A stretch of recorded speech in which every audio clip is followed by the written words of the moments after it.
Hello दोस्तों, आज के इस वीडियो में हम लोग बात करने वाले हमारे देश के सबसे बड़े इवेंट के बारे में। यस दोस्तों, लोकसभा इलेक्शन हमारे देश में काफ़ी बड़ा इवेंट माना जाता है मार्केट के हिसाब से। दोस्तों, हाल ही में अभी लोकसभा के इलेक्शंस हुए हैं और नई सरकार चुन के भी आई है। तो दोस्तों, ऐसा ही 2004 में, 2009 में, 2014 और 2019 के इलेक्शंस जो हुए थे लोकसभा के, और उस टाइम पे मार्केट ने कैसा परफॉर्मेंस दिया था दोस्तों, और हिस्ट्री हमको क्या बोलती है, हम लोग इस वीडियो से जानने वाले हैं। दोस्तों, किसी भी शेयर को अगर हम बाय करते हैं तो सबसे पहले उसका प्रीवियस पास्ट का चार्ट देखते हैं और हम अंदाज़ा लगा पाते हैं दोस्तों कि मार्केट में उस शेयर ने कैसा परफॉर्मेंस अभी तक दिया है। तो सिमिलरली दोस्तों, हम लोग लोकसभा इलेक्शंस के बाद में मार्केट कैसा लेकर के चलता है, इस वीडियो में हम लोग जानने वाले। तो दोस्तों, पैसा प्लस प्लेटफॉर्म इस यूट्यूब चैनल में मैं आप सभी लोगों का स्वागत करता हूँ। अगर आप इस यूट्यूब चैनल पर नए होंगे तो जरूर चैनल को सब्सक्राइब कर लेना और वीडियो पसंद आए तो जरूर इसको लाइक भी कर देना। तो चलिए दोस्तों, शुरू करते हैं वीडियो को।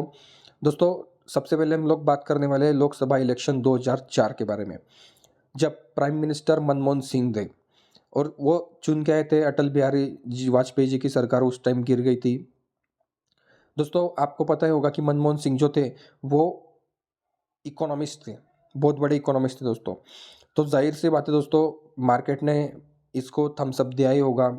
तो देखते हैं दोस्तों, अगले स्लाइड पे जो चार्ट मैंने यहाँ पे लगाया हुआ है दोस्तों, 2 महीने के अगर हम रिटर्न देखेंगे तो माइनस में दिख रहे हैं, 1 मंथ के भी देखेंगे दोस्तों तो भी माइनस में दिख रहे हैं। लेकिन दोस्तों, साल भर का परफॉर्मेंस अगर हम लोग देखें तो निफ्टी, मतलब हमारे जो मार्केट था, उसने काफ़ी अच्छा बाउंस बैक किया था दोस्तों। जब 2004 में 13 मई को इलेक्शन डिक्लेयर हुए और मनमोहन सिंह प्राइम मिनिस्टर बने, उसके बाद में मार्केट ने एक अच्छा खासा थम्सअप तो नहीं दिया था। तो दोस्तों, जानते हैं इसके पीछे की वजह क्या थी। सबसे पहले दोस्तों, मनमोहन सिंह जी जो सरकार बनी थी उस टाइम पे, उन्होंने सबसे ज़्यादा जो फोकस था वो, उनका फोकस इंफ्रास्ट्रक्चर, फाइनेंस, टेलीकम्युनिकेशन और बैंकिंग पे सबसे ज़्यादा उन्होंने फोकस दिया था।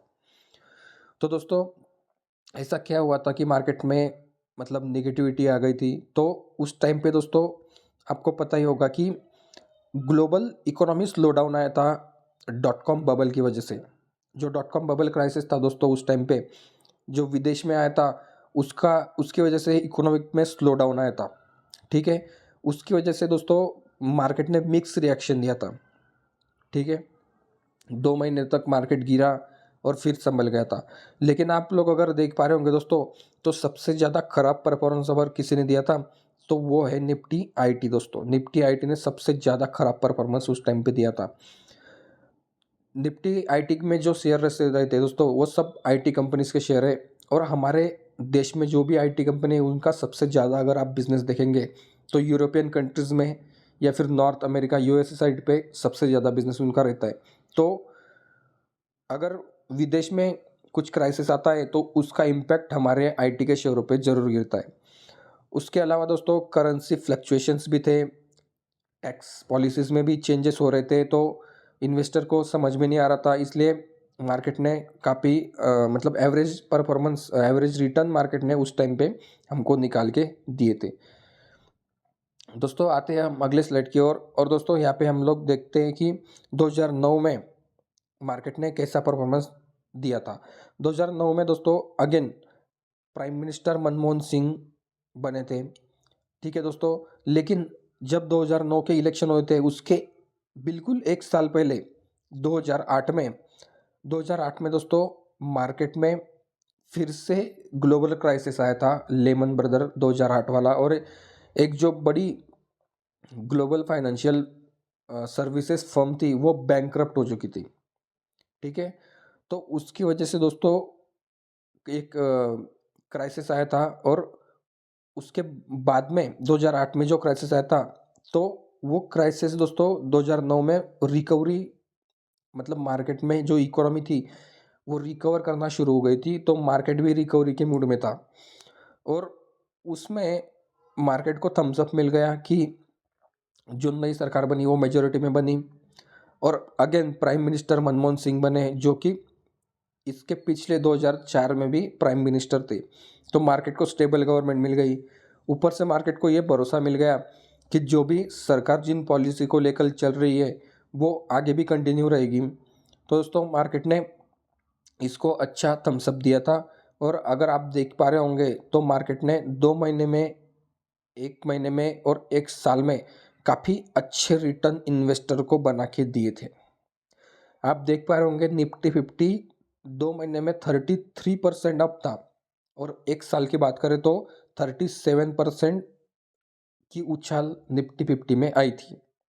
सिमिलरली दोस्तों जो सेक्टर सबसे ज़्यादा 2004 में पिटा था, आईटी सेक्टर, वो अगर हम देख पा रहे होंगे तो आईटी सेक्टर भी अच्छा परफॉर्मेंस दे रहा था।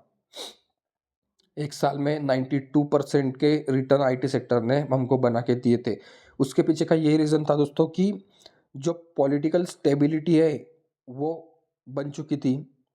ग्लोबल रिकवरी और डिमांड, ग्लोबल डिमांड में फिर से ग्लोबल डिमांड बढ़ने लगी थी।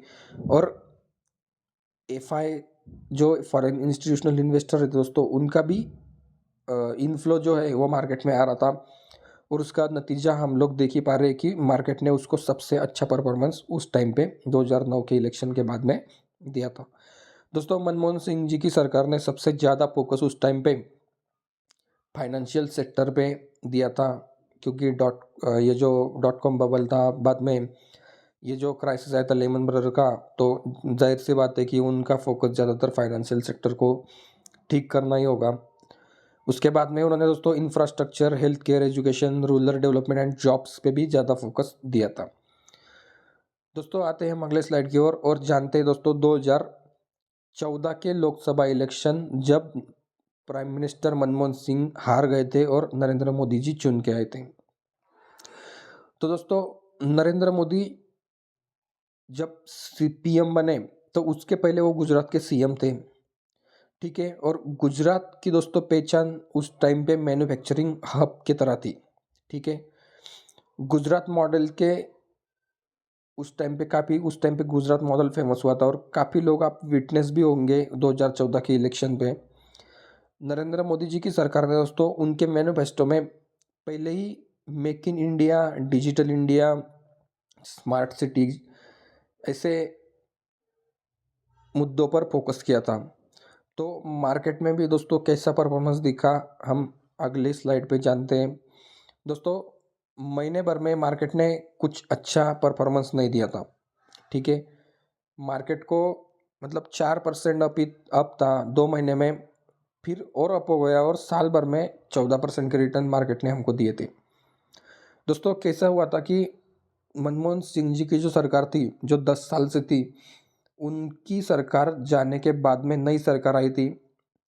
और नई सरकार किन पॉलिसी को इम्प्लीमेंट करेगी, कैसे उनके साथ में प्रॉब्लम्स के साथ में डील करेगी, इसकी वजह से दोस्तों मार्केट में थोड़ी अनसर्टिनिटी थी और मार्केट ने थोड़ा मिक्स परफॉर्मेंस पहले महीने में दिया था। लेकिन जब सरकार बन जाती है उसके बाद में देखो दोस्तों मार्केट ने अच्छी खासी रिकवरी भी दी थी।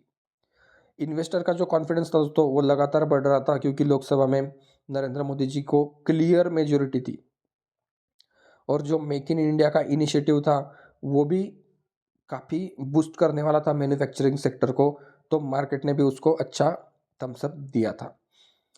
सो दोस्तों आते हैं हम अगले स्लाइड की ओर और लोकसभा इलेक्शन जो 2019 में हुए थे और again prime minister Narendra Modi चुन के आए थे। तो दोस्तों पिछले 5 साल का जो उनको लेकर के जो मार्केट का अनुभव था, ठीक है, वो अच्छा था। अभी क्या हुआ था दोस्तों 2018 में और 2016 में विजय मल्ल्या का और नीरव मोदी का स्कैम हुआ था। काफ़ी बड़ा घोटाला हुआ था और वो दोनों भाग गए थे पैसा लेकर के।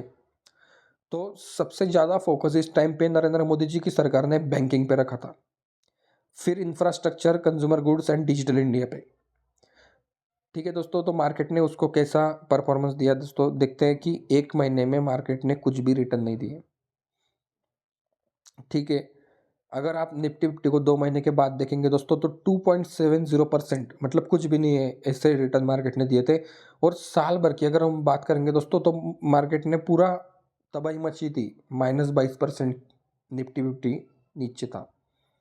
तो इसके पीछे दोस्तों काफ़ी सारे रीज़न थे। एक तो मार्केट को ये जो स्कैम है ये स्कैम पहले तो पसंद नहीं है, ठीक है। अगर आप लोग देख ही पा रहे होंगे दोस्तों, तो जब 2014 में नरेंद्र मोदी जी चुन गए थे, मार्केट को ये पता था कि पिछली गवर्नमेंट जो थी उनकी पॉलिसीज इस गवर्नमेंट में चेंज होने वाली है। फिर भी मार्केट ने दोस्तों पॉजिटिव रिएक्शन दिया था। क्यों?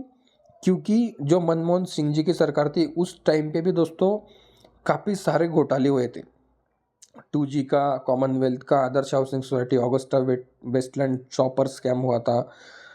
तो मार्केट को ये स्कैम पसंद नहीं रहते दोस्तों, इसलिए मार्केट ने भी 2019 में जो prime minister Narendra Modi again चुन करके आए, तब मार्केट ने निगेटिव रिटर्न दिए थे। उसके पीछे दोस्तों अलग अलग रीज़न भी थे, सिर्फ स्कैम एक यही रीज़न नहीं था।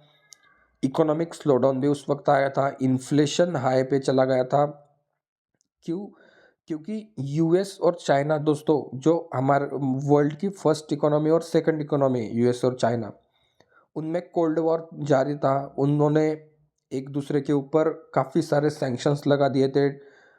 व्यापार अच्छे से नहीं हो पा रहा था। इसकी वजह से मार्केट में जो मंदी आई थी, जो स्लो डाउन आया था, उसका भी इम्पैक्ट हम लोगों को मार्केट में दिखा और मार्केट ने काफ़ी ज़्यादा निगेटिव तरीके से इसको देखा। और जो बैंकिंग एंड फाइनेंशियल सेक्टर के जो चैलेंजेस भी थे, वो भी मार्केट, इसको भी हम इग्नोर नहीं कर सकते। तो मार्केट ने एक साल में, अगर आप देख ही पा रहे होंगे दोस्तों, तो निगेटिव ही परफॉर्मेंस दिया था। तो दोस्तों आप लोग ने अभी 4 जो लोकसभा इलेक्शंस का था वो डेटा देखा। 2019 को छोड़ के 2014 में, 2009 में और 2004 में मार्केट ने काफ़ी अच्छा परफॉर्मेंस दिया है दोस्तों।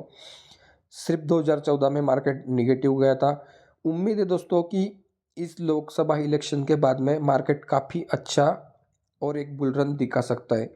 उसके पीछे की वजह दोस्तों, जैसे भी इन्फ्लेशन भी कूल डाउन हो चुका है, सरकार भी बन चुकी है, और दोस्तों अभी कुछ ही समय बाद इंटरेस्ट रेट भी कट होने की न्यूज़ आ जाएंगी।